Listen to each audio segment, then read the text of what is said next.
Good morning students. Sirsil India school के home learning programme में आप सभी का स्वागत है। मैं वंजारा आशा।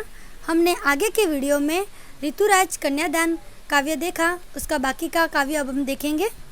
माँ ने कहा, पानी में झाँक कर अपने चेहरे पर मत रींझना, आग रोटियां सेकने के लिए हैं, जलने के लिए नहीं। वस्त्र और आभूषण शाब्दिक ब्रह्मों की तरह बंधन है स्त्री जीवन के। अब इसका भावार्थ देखेंगे।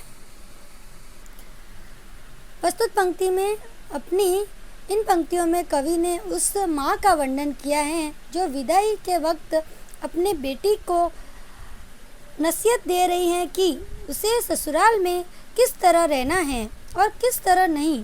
सबसे पहले माँ अपनी बेटी को बोलती हैं कि अपनी सुंदरता पर कभी मत इतराना, क्योंकि सांसारिक जीवन को सही तरह से चलाने के लिए सुंदरता से ज़्यादा हमारे गुण काम आते हैं। फिर माँ अपनी बेटी से कहती हैं कि आग रोटियां पकाने के लिए होती है, न कि जलने के लिए। अर्थात वह अपनी बेटी को यह कहना चाहती हैं कि अपनी जिम्मेदारियों को अवश्य निभाना, परंतु किसी अत्याचार को मत सहना।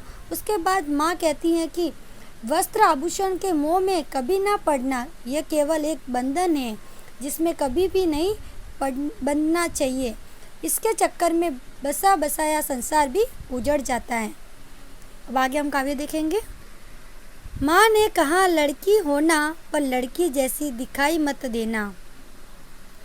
इन पंक्तियों में माँ अपनी बेटी को कह रही हैं कि अपने आप को किसी के सामने एक दुर्बल कन्या की तरह प्रस्तुत मत करना और ना ही अपनी निर्बलता की किसी के सामने आने देना।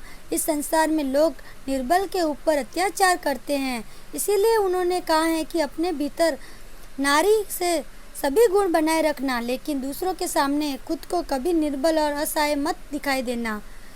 बच्चों, ये यहाँ काव्य समाप्त होता है। सभी अपनी नोटबुक में स्वाध्याय लिख देना। Okay, thank you.